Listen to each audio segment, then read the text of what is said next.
Hi everyone, let's talk about bots.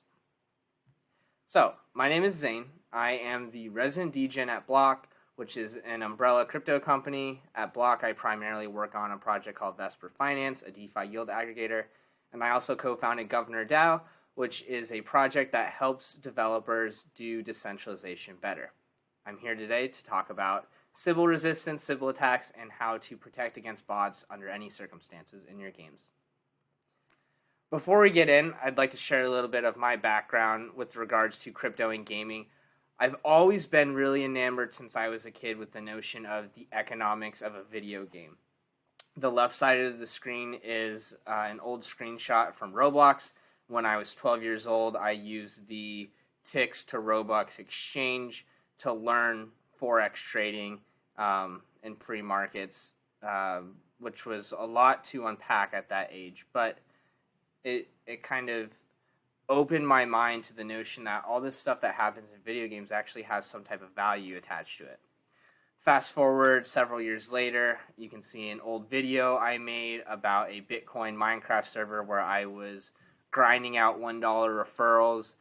And then a couple years later is a Reddit post I made through another Minecraft server I was playing on where I had invented this labor to diamonds exchange. I was buying diamonds from people. I was giving people access to my Bitcoin Talk forum accounts. They were posting to the Bitcoin forums for me. I was earning Bitcoin and I was paying them diamonds that I had bought.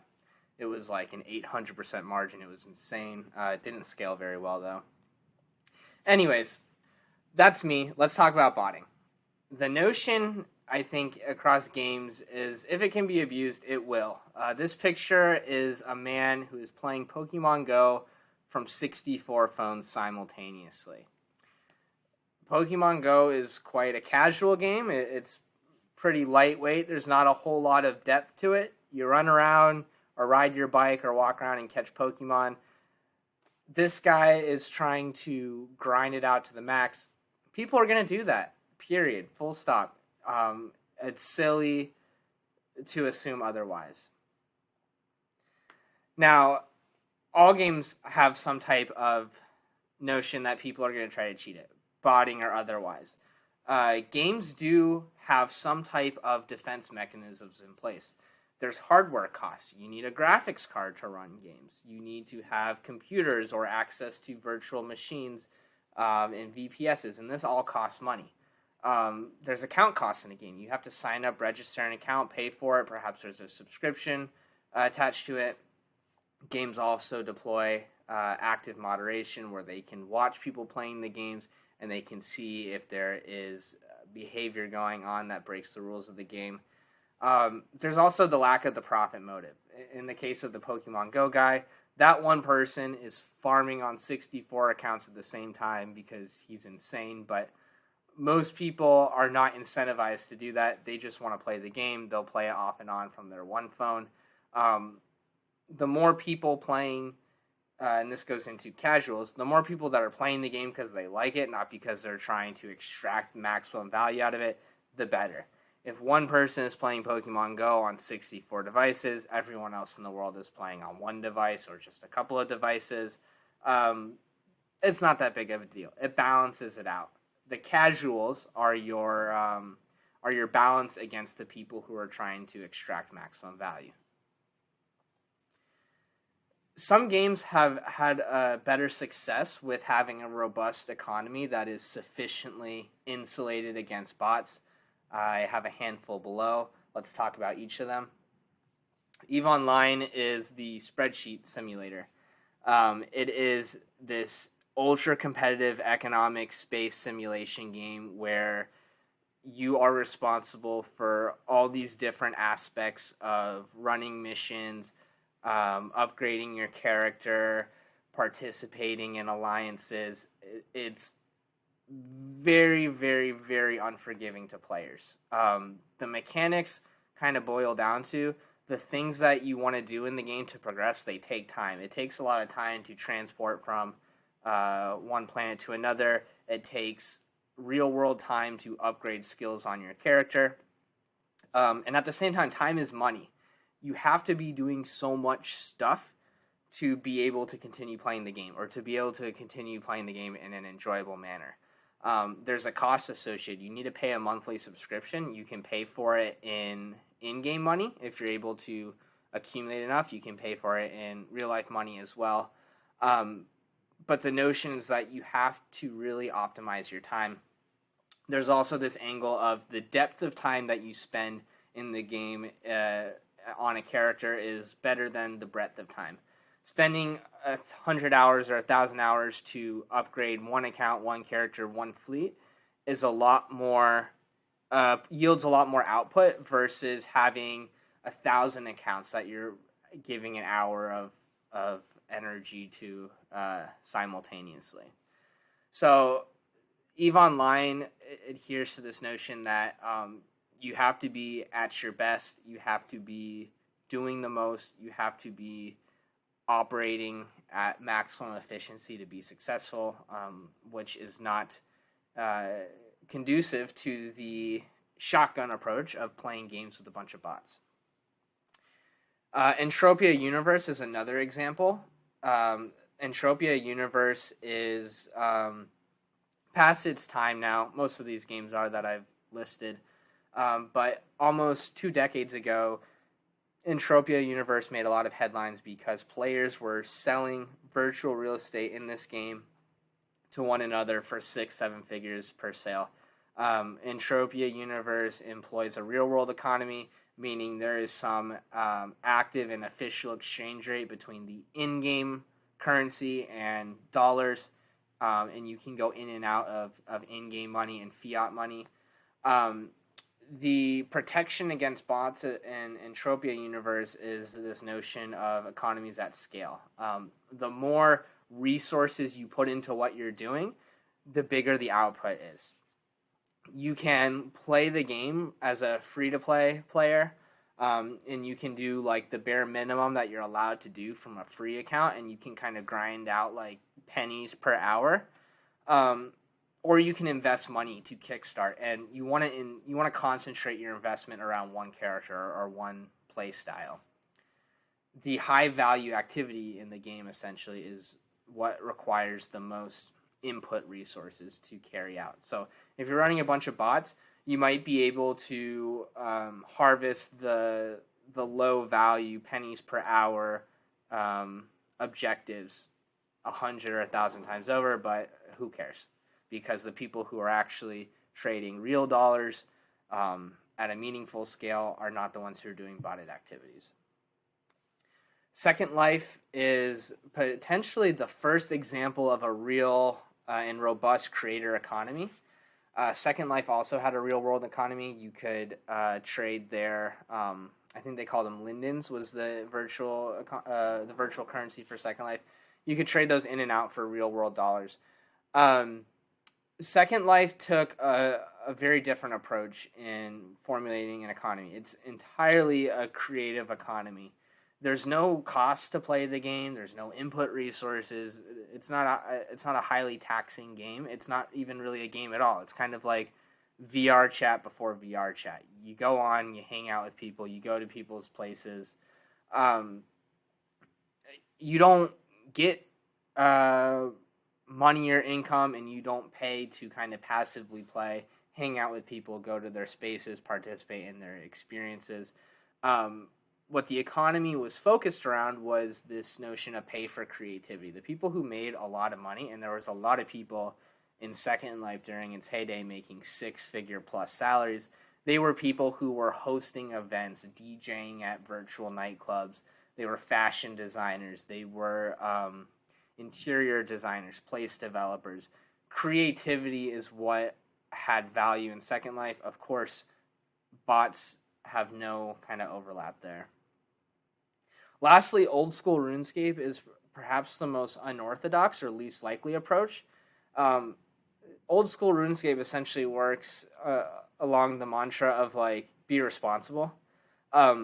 It's easy to bot, and everyone bots. Or everyone. Many players bot. Many players run many bots. As long as you're not doing anything over the top, you can get away with it. It's pretty easy to get into the game, to set up an account, low computer resources. You can go on the forums and you can see people actively discussing their strategies to run 10, 20, 50 bots concurrently. Perhaps this is a byproduct of the notion that old school RuneScape operates on this culture or this economy that strongly emphasizes Veblen goods. The ultra rare cosmetic hats that people want to wear to flex to show how much cooler they are than everyone else. Those are the high value items in the game. The bots that are farming cowhide or killing skeletons or whatever over and over and over and over 24/7.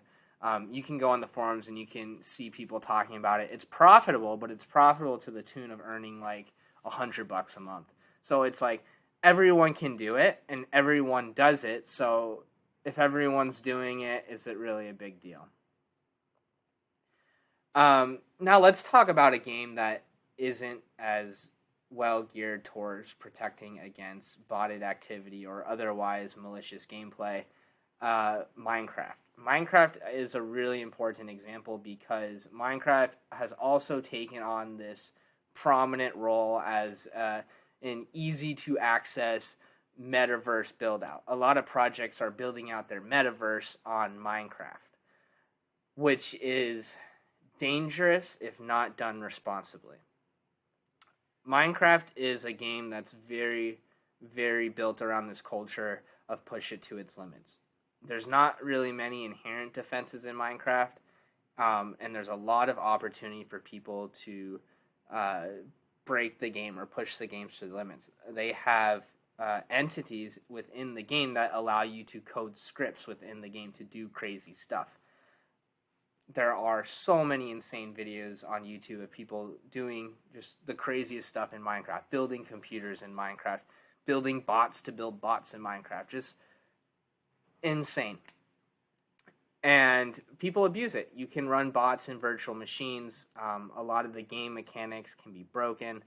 And just generally speaking, it's a sandbox, and it's supposed to be a sandbox. It's not supposed to be a robust, anti-fragile medium for crypto economics or virtual economies. When people play Minecraft, however, in that sense that it is pushed to the limits, play how you want to play, there's also developers that make all kinds of very intricate, very nuanced, very high quality, unique experiences on their own servers. And when people are playing Minecraft, and when people are talking about Minecraft crypto servers, they're talking about these individualized modded servers. And these servers do deploy certain defense mechanisms.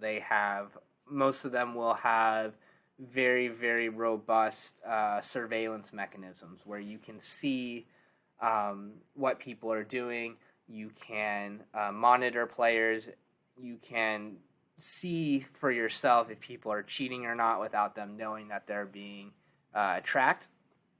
You can also react to that. You can roll back bad activity. If someone is duplicating a bunch of diamonds, you can ban the account. You can roll back that inventory. You can undo the impact. A lot of these servers will also self-police what is possible. They will remove certain aspects of gameplay that are always exploited. Certain aspects of gameplay that don't necessarily add a lot and they take away a lot. But more importantly, they will create their own mechanisms for competition. It won't be like a normal Minecraft game of get the best gear, kill the Ender Dragon, you've won the game. These modified servers have all types of different objectives or progressions or different ways that players can continue to compete and achieve versus the other people they're playing against. A lot of that looks like economies at scale, similar to Entropia Universe, where the more labor, time, resources you input into doing something, the better the payoff is. Minecraft is not super deep into the gameplay tech tree, and so a lot of servers that operate like that, they have to constantly reset. People play for a few months or for a year, and then they wipe the world and start over. Some Minecraft servers are built around skill. PvP, fighting against other players, building competitions, that kind of stuff. And some servers adhere to non-competition strictly, where you can go out into the world, you can do your own thing at your own pace. It's not a race. There's no value. The other thing that they do is change the values of the items in game. Instead of trying to hoard as many diamonds as possible, they create new items that have more value or more impact on the gameplay, and when they do that, they can better monitor or they can better distribute what those specialized to the server items are. That's kind of where NFTs can come into play. If I have an NFT and there's only 100 of them and I can distribute them to 100 players, and the server references that NFT, I know that there can only be 100 of these. Now let's talk about the most prominent Minecraft play-to-earn build-out. That is this project called NFT Worlds. The bottom right image is me kind of showcasing how to break it. Essentially, NFT Worlds had created this UBI in their game. If you hop onto their server, they're going to pay you in their token every hour indefinitely as long as you're playing. At the top, in February 2022, they were paying up to $15 an hour per account indefinitely.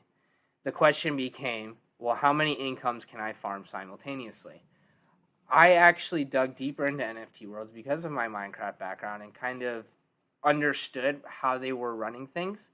And I estimated that one player that had already had a good setup in place was probably getting away with running 40 accounts simultaneously without getting caught.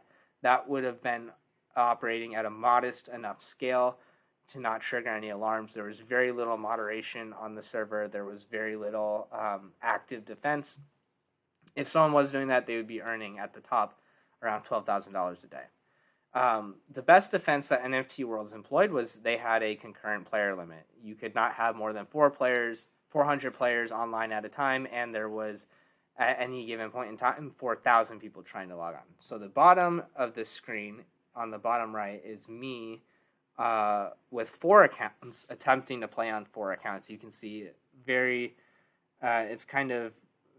it's hard to see, but in the top right of my panel, I have one account that is logged in that's in the queue, which means I was able to connect to the server. I'm waiting to get on.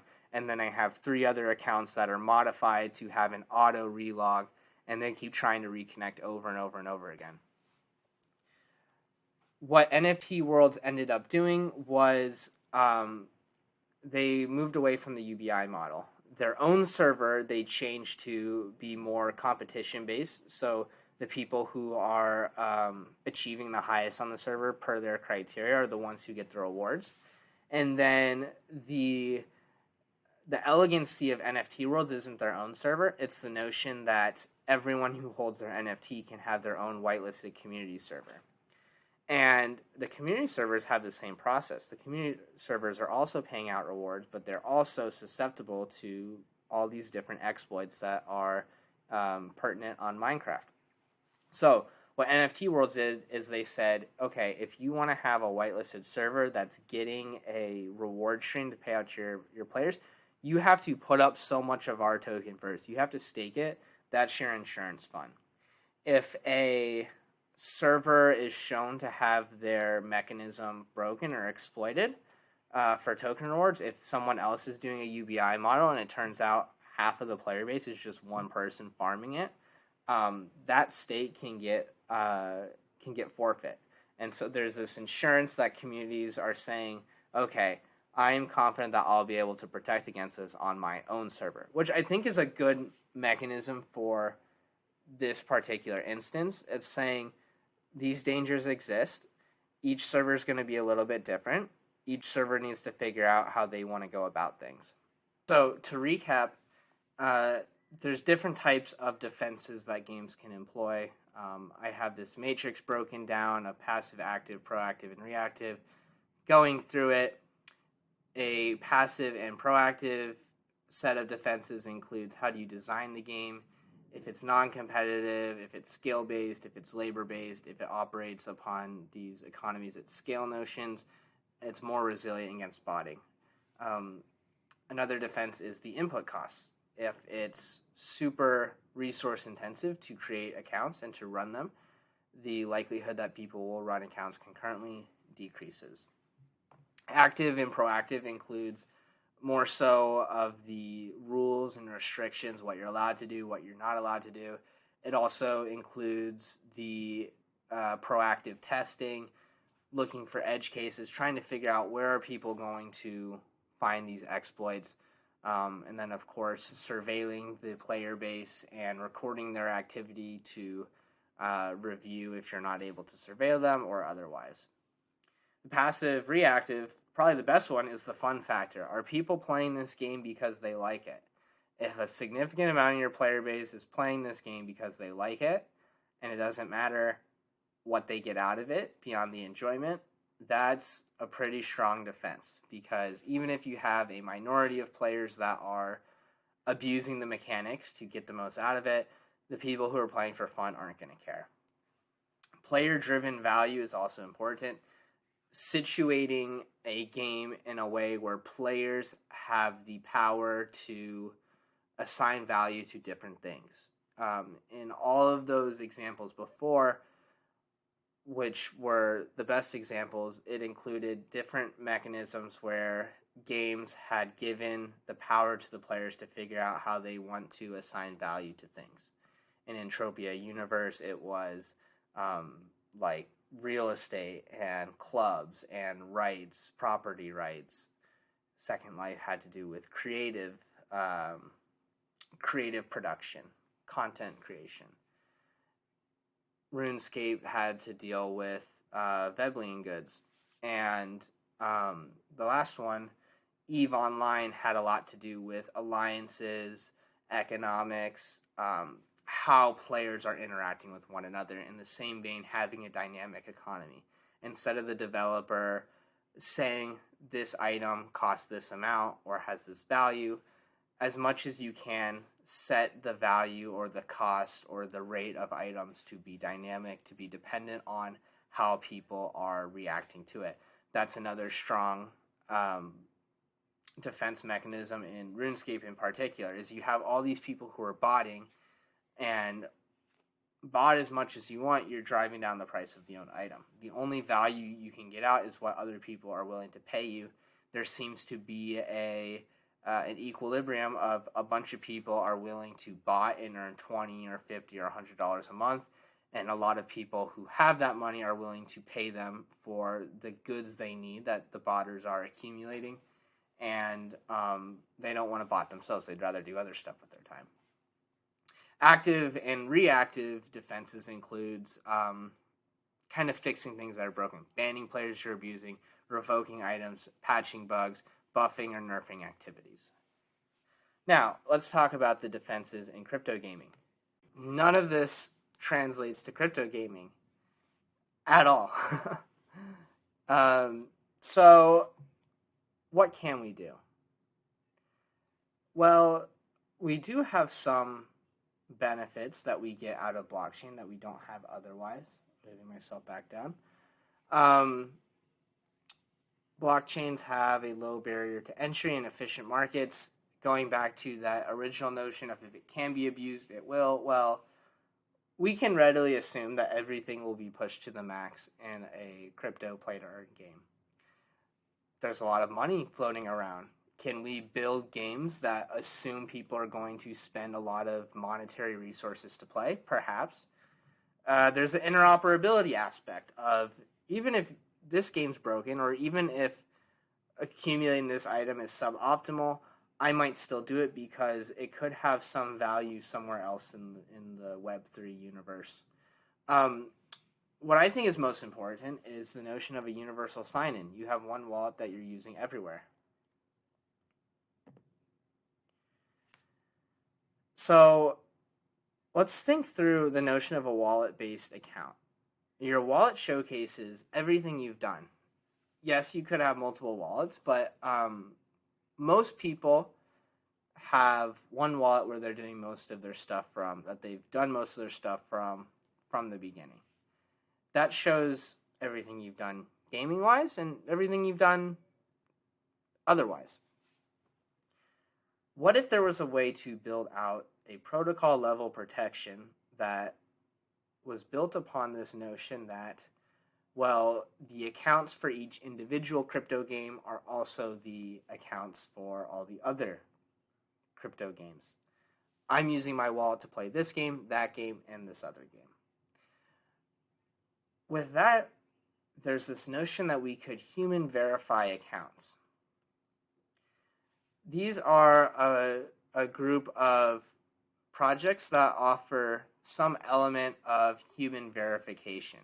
These are all Sybil resistance protocols that say if you authenticate your wallet through us, other people can look at you and you can say, this wallet is tied to an individual authenticated in this system. We have proof of humanity, IDNA, Bright ID, and Governor DAO. Looking at the matrix of these, there's different properties or values that are important with these solutions. Privacy preserving. A lot of people don't want to put their information out on the blockchain. There's reliability. If I am leveraging this protocol to human verify or otherwise Sybil protect, is it going to work the way I want it to? Permissionless, can anyone use it, or do I have to go through some entity to have approval to do it? Accessibility, is it easy to sign up? Is it easy for a developer to access it? And scaling, what happens if there was 1 million people who wanted to sign up tomorrow? Could it be able to support it? We can talk deeper into this in Q&A, but to give a very brief overview of the process of each of these, proof of humanity is essentially getting referrals on the blockchain. You post your picture and your wallet address, and people vouch, say, yep, this person belongs to this address. IDNA is this very intricate network where you run a node and you fill out CAPTCHAs and you create CAPTCHAs for other people to fill out, and everyone fills them out at a certain time of day, certain time of week, and doing that, you can pretty readily link one individual to each node. Bright ID is kind of like your Web3 interview. You provide social media accounts, and you have like a Zoom interview, and they can pretty readily confirm that the person signing up has signed up before or not. Governor DAO is a biometric-based solution where you input your face and voice, and that face and voice input is encrypted and compared against other inputs. If the input is unique from all the others, it means that person has not signed up before. Why would someone want to leverage a protocol level solution rather than build out their own? Well, there's no developer burden here. If you're building a game, you want to focus on building a game. You shouldn't also have to focus on how do I protect my game that I built from people who want to abuse it. There's no reason to reinvent the wheel, and if Minecraft is any indication of a lot of developers reinventing the wheel individually in their own games, you wind up with a whole bunch of inferior solutions. Because these are really difficult problems, and these are really difficult universal problems. Everyone is handling it in one way or another. Why not work together to have a better solution that works for everyone? With that, there's also a positive network effect.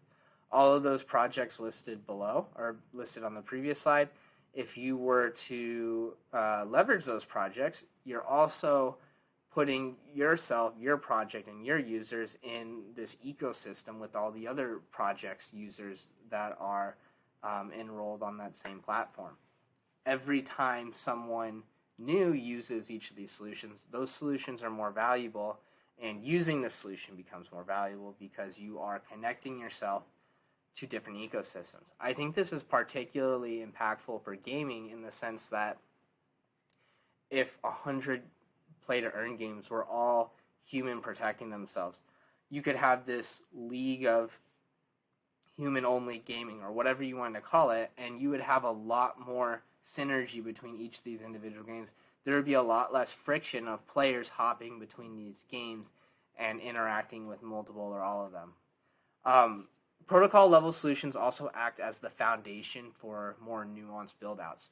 From those projects listed previously, they all have different levels of their developer team internally building more stuff on top of it. But regardless, anyone can use those solutions. Anything else in the world that benefits from Sybil resistance can be built on top of them. And that makes it better for all the other projects that are interested in utilizing them. For example, there is a lot of conversation about having like a credit passport, having a good understanding if a wallet is a honest user or not.